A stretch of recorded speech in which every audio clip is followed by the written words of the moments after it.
Most recruiting agencies make a huge mistake early on. They either go fully generalist and get commoditized, or they go fully niche and get stuck. And what's worse, they think those are the only two options, but they are not.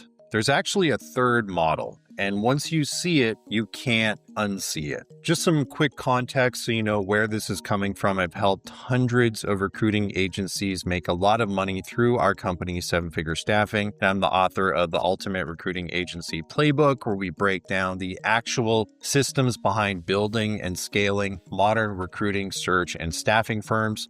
And this is one of the biggest structural shifts that we help you install. So a lot of people think they have to choose between two basic options. Option one is to be a generalist. The positioning here is essentially, we recruit across multiple industries. It sounds flexible, it sounds safe, and it sounds like you're keeping your options open. And that seems rational.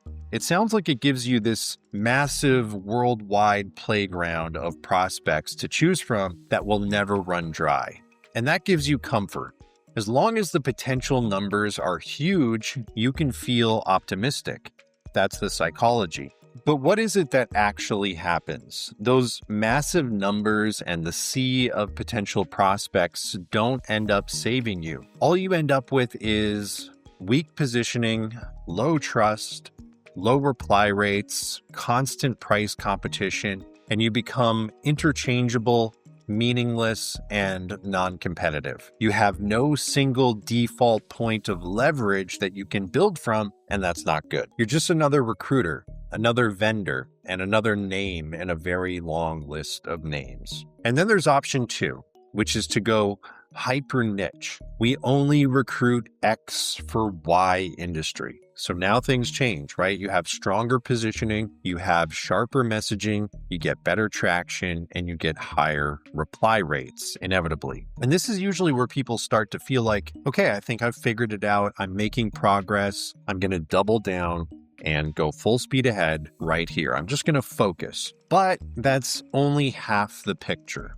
So this is where people don't think far enough ahead. So let's say you pick a niche and things go well, you get traction, you close clients, you build momentum, and now you're feeling good. Your messaging is sharp, your positioning is clean, and people get what it is that you do. But then what happens? The market shifts, or hiring slows down, or budgets tighten, or roles change, or you experience seasonality swings, or you experience some kind of disruption. So now you're sitting there like, well, this is what we do. This is our brand. This is how we've defined ourselves. This is our value proposition. And so now you have a problem because your entire business is tied to one market, and that's already fragile. But here's where it gets really interesting and frustrating, because in the real world, opportunities don't show up neatly inside your niche every single time. They show up like this. A past client reaches out. A referral comes in. Someone you used to work with calls you. Someone in your network says, hey, we need help with this role. Can you take a look? And it's a good one. It's a good company, it's a good fee, it's a good relationship. There's just one issue. It's not in your niche. So now you're sitting there thinking, well, I can definitely do this because, let's be honest, a good recruiter can recruit on almost anything. But here's the catch. That's not how the market sees it. Your brand says one thing, your messaging says one thing, your positioning says one thing. So now you've got this weird decision that you have to make. Option one, take the business, but now it doesn't fit your positioning, doesn't fit your campaigns, and it creates friction internally, and it muddies your identity. And then option two is you say no, and you just let good business walk out the door. And this is where people start to feel frustration, because now you're thinking, wait, I built this whole thing to get clients, and now I'm turning them down. That's the tension. You've optimized for clarity, but you've lost flexibility. And the more traction you get, the more this starts to happen, because referrals and relationships and real world opportunities, they don't always care about your niche. They just show up. And if your business can't absorb them cleanly, you either break positioning or you lose the opportunity. So that's the crack in the model. So now you're stuck between being too broad, which means being invisible, being too narrow, which means limiting your opportunities and becoming fragile. And some people just bounce between these two extremes forever. They go niche, they get traction, they hit friction, they panic, they go broad again, lose traction over and over and over. And by the way, this is something I break down in great detail in the Ultimate Recruiting Agency Playbook. How to structure your agency so you can dominate niches without getting trapped inside of them. So here's the actual model, okay? You don't build one brand, you build two layers. Layer one is the umbrella brand. So this is your main company, your general presence, your flexible identity. And it says, we operate a recruiting system.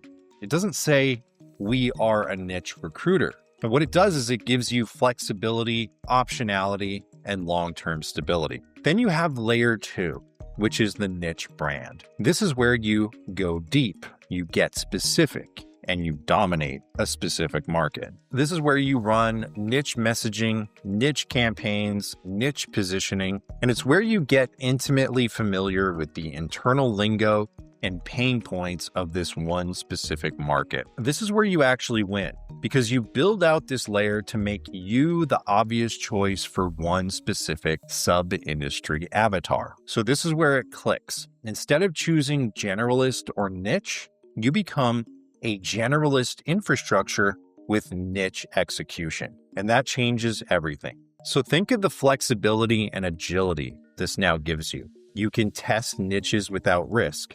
You can scale what works. You can drop what doesn't work. You can rotate with the market. You can be opportunistic wherever you see new signals in the market. You can take referrals. You can leverage your network to the fullest extent.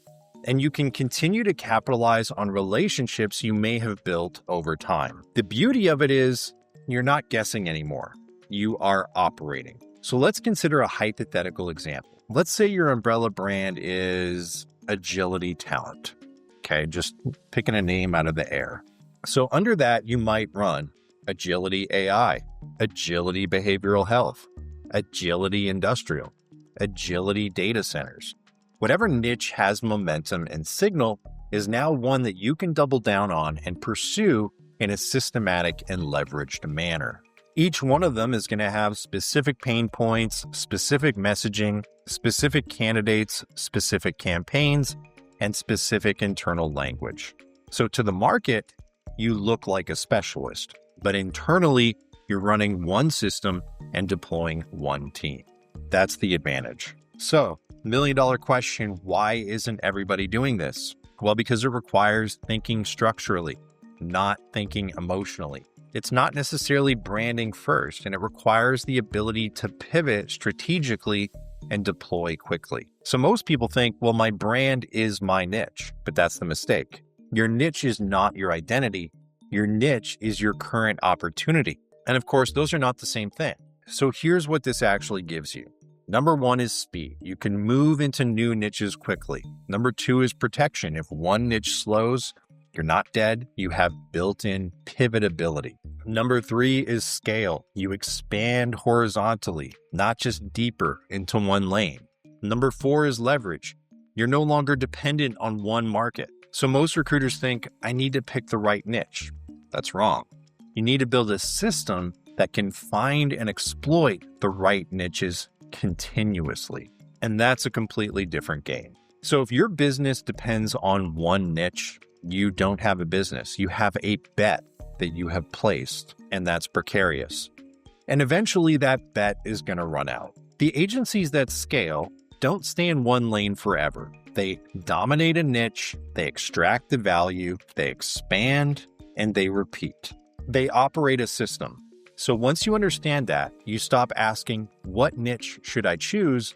And you start asking, how do I build a machine that wins in any niche and can efficiently test niche opportunities and capitalize on them?